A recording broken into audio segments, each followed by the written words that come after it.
Coucou sixième. Le problème est le suivant. Votre petit frère collectionne les autocollants de joueurs de football. Et il lui manque dans son album la tête de Bruyne. Alors lui, votre petit frère, il a un petit peu de sous en poche, il a son argent de poche, et il peut acheter maximum 5 paquets. Alors votre frère n'est pas un dépensier, tout ce qu'il veut, c'est juste la tête de Bruyne. Après, il est tranquille.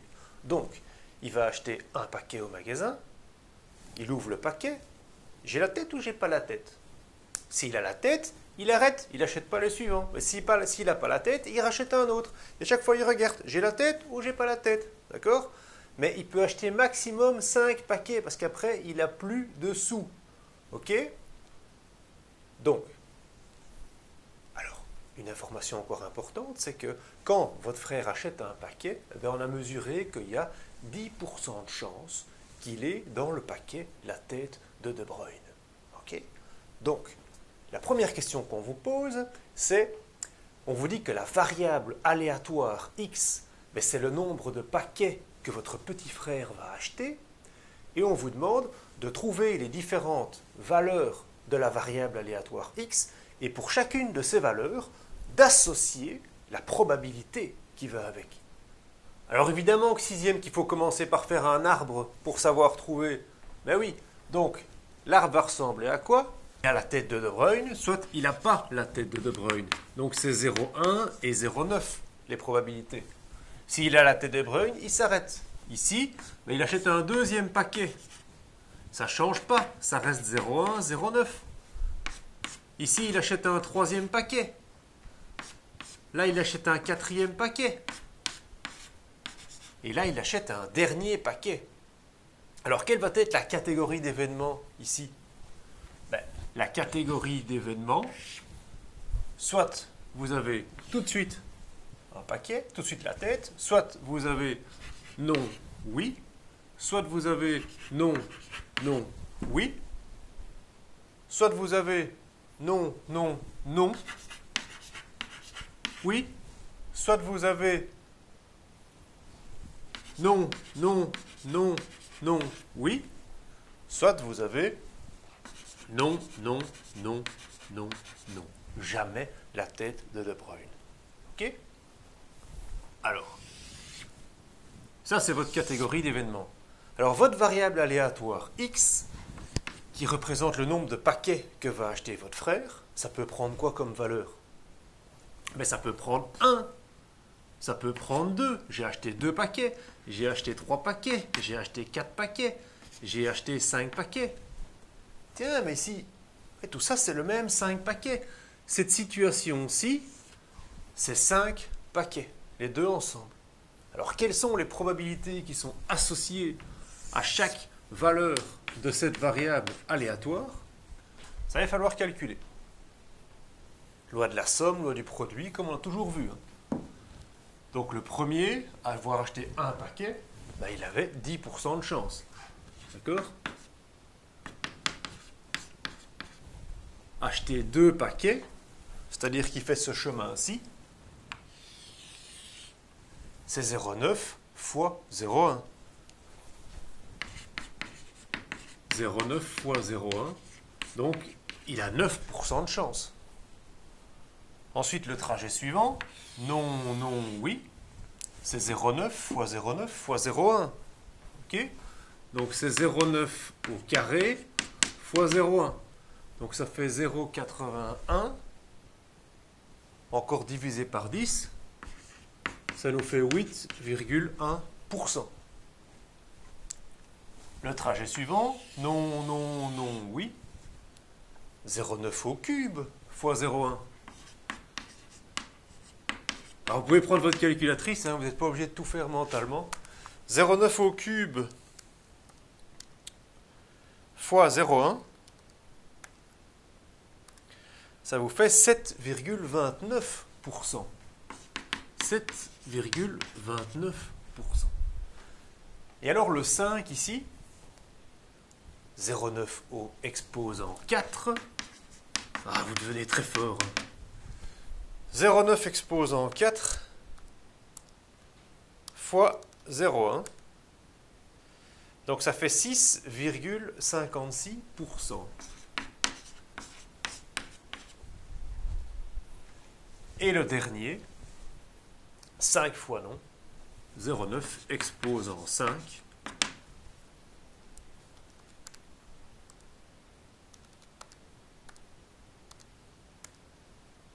« 59%. Alors, vous pouvez additionner le tout ici, et pour être certain que ce soit juste, qu'est-ce que vous devez trouver?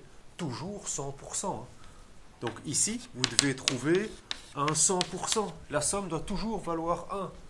OK? Et ces deux-ci, on les additionne ensemble.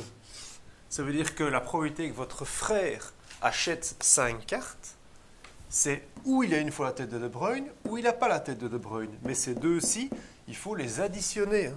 D'accord? Donc la variable aléatoire 5, qu'est-ce que ça aura? 0,59 plus 0,0656. Hein? Ce qui vous fait 65,56%. 65,56%. D'accord? Donc, quelle est la probabilité associée à chaque valeur de la variable aléatoire? 10%, 9%, 8,1, 7,29 et 65,56. OK? Déjà, il ne faut pas oublier d'additionner ces deux-là. Faites attention à ça. Deuxième chose qu'on vous demande, sixième, c'est de dessiner cette loi de probabilité. Alors, pour dessiner cette loi de probabilité, vous faites un graphique comme ça. Hops. Et ici, vous avez votre variable aléatoire, qui est le nombre de paquets achetés par votre petit frère. Hein. Et ici, vous aurez la probabilité de votre variable aléatoire que vous venez de calculer. Donc, qu'est-ce qu'elle peut prendre comme valeur? 1, 2, 3, 4, 5.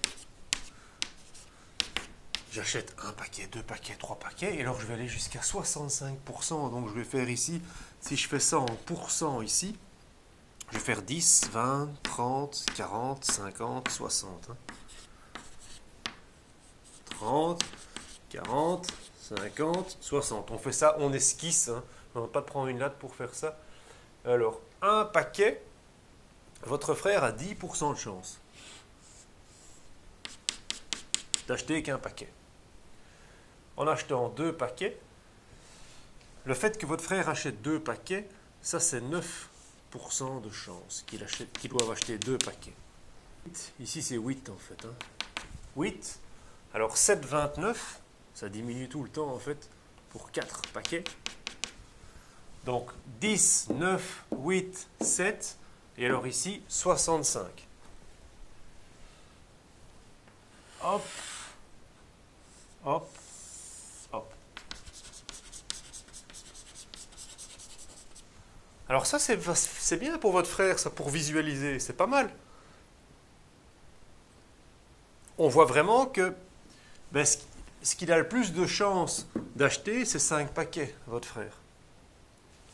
Là, c'est quelque chose, c'est plus facile à voir comme ça. Donc ça, on a représenté ici la loi de probabilité avec la variable aléatoire et les probabilités qui leur sont associées. On appelle ça aussi un diagramme en bâton. On vous demandait aussi sixième, quelle est la probabilité qu'il achète maximum 4 paquets. Pas plus de 4 paquets. Donc, comment est-ce qu'on va faire ça? Pas plus de 4 paquets. Ça veut dire qu'il peut acheter un paquet, 2 paquets, 3 paquets, 4 paquets. Okay? Donc, on va dire pas plus de 4 paquets.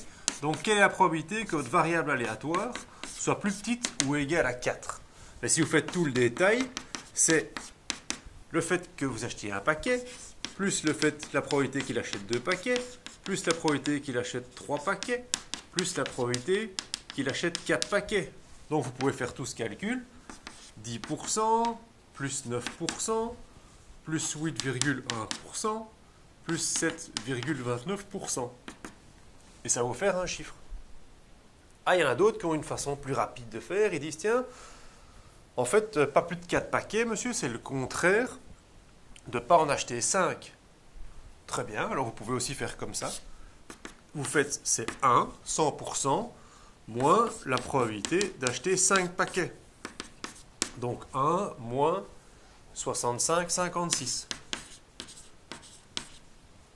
Et ça va vous faire quoi?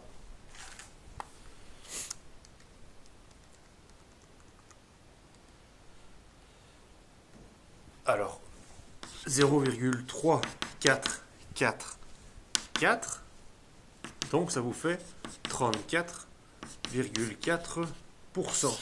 Et si vous additionnez le tout ici, vous aurez aussi 34,4%. Ok? On vous demandait aussi quelle était l'espérance mathématique du nombre de paquets que votre frère va acheter. Ça veut dire quoi ça? Ça veut dire en moyenne, votre frère, quand il va aller dans ce magasin, combien de paquets il va acheter? L'espérance mathématique. Alors l'espérance mathématique, on avait vu, rappelez-vous, c'était la somme des XI fois les PI. C'est chaque fois en fait, tac, tac, tac. Donc c'est chaque fois les X qu'on multiplie avec les PX. Et on fait la somme de tout ça. Et alors comme ça on aura en moyenne. Qu'est-ce qui va se passer? C'est comme la moyenne en statistique en fait. Donc qu'est-ce qu'il a l'espoir d'acheter?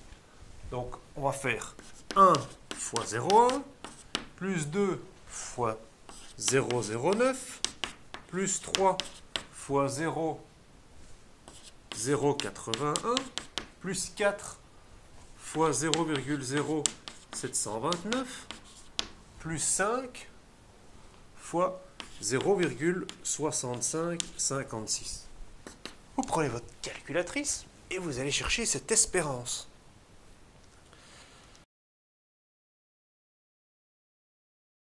« 4,09.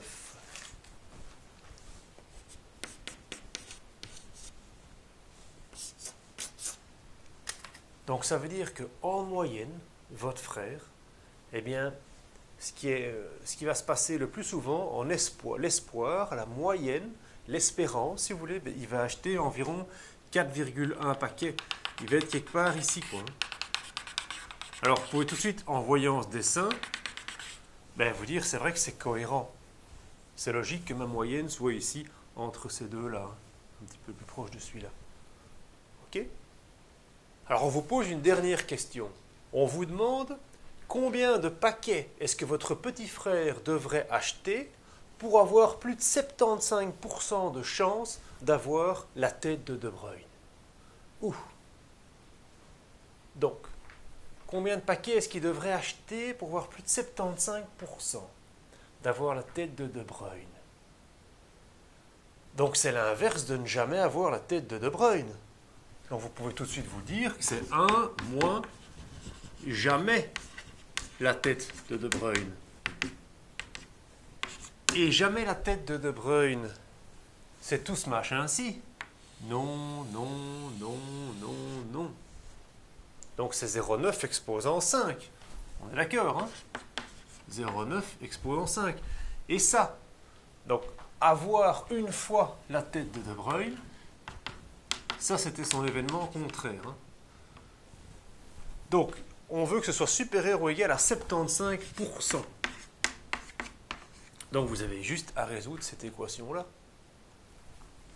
Le 1, vous le faites passer de l'autre côté. Donc vous trouvez moins 0,9 exposant 5, supérieur ou égal à moins 0,25. Après, vous faites partir les moins. Pour faire partir les moins, attention, le sens de l'inégalité change. 0,9 exposant 5 plus petit ou égal à 0,25. Mais oui, hein, si on divise par du négatif, le sens de l'inégalité change. Hein. Rappelle le troisième. Alors, ce n'est pas un 5, parce qu'ici, on se demande... 5, ça c'était pour que vous compreniez comme ça, mais ici, ce qu'on vous demande, c'est combien de paquets est-ce que votre petit frère il va devoir acheter? Donc, c'est votre inconnu, si vous voulez. C'est votre n. Et c'est ça qu'il faut trouver. Et quand l'inconnu est un exposant, vous aviez vu ça l'année passée, les logarithmes. Donc, vous allez écrire que le logarithme de 0,9 exposant n est plus petit ou égal au logarithme de 0,25. Et vous aviez vu les propriétés des logarithmes. Ça devenait n log 9 plus petit ou égal log 0,25. Pour faire passer de l'autre côté, Log 9, il va passer en divisé. Log 0,25 sur log 0,9. Mais log de 0,9, rappelez-vous la définition du logarithme, c'est 10, la base, là, un 10 exposant combien vaut 0,9. 10 exposant combien vaut 0,9. Vous pouvez regarder sur votre machine, hein, ceux qui ne s'en sortent pas. Vous mettez log 0,9. Eh bien, ça vous fait moins quelque chose. Donc, ce chiffre est négatif. Log de 0,9, c'est négatif. 10 exposant moins 0, quelque chose pour arriver à ça. Et donc, comme on redivise par du négatif, il faut rechanger le sens de l'inégalité. Alors, vous prenez votre machine, vous faites ça sur ça. Log 0,25 divisé par log 0,9. Et vous trouvez quoi? 13,15. Donc, il faudrait que votre frère achète 14 paquets pour avoir plus de 75% de chance d'avoir cette tête de De Bruyne. Mais c'est pas possible. Votre frère, il a de quoi acheter 5 paquets, il ne sait pas en acheter 14. Donc, vous ne pouvez pas lui promettre. Vous comprenez, vous ne pouvez pas lui promettre qu'il aura 75% de chance d'avoir la tête de De Bruyne. C'est un petit frère, hein, il faut être gentil avec lui. Il ne faut pas lui raconter n'importe quoi. Ce qui est important dans cette vidéo que vous retenez, c'est les variables aléatoires et les probabilités qui leur sont associées. On parle de variables aléatoires parce qu'en fait, on a pris toutes les valeurs de x et qui c'est nouveau comme une fonction xy, si vous voulez. Mais ici, on parle d'une variable qui est aléatoire parce qu'en fait, ce phénomène, ben, il est aléatoire. Hein. On ne peut pas garantir que chaque fois que votre frère va aller, il achètera ça. Non, c'est qu'au plus il va y aller, au plus on va s'approcher de ces chiffres. Mais ce n'est pas toujours comme ça. Ce n'est pas dès qu'il y va, d'office que c'est ça. Hein. C'est au plus de fois qu'il va y aller, que les gens vont aller, au plus qu'on va s'approcher de ça. C'est ça qu'on parle d'une variable aléatoire. OK? Variable aléatoire, loi de probabilité, espérance mathématique. Ça, c'est capital de retenir. Allez, bonne chance pour faire votre devoir.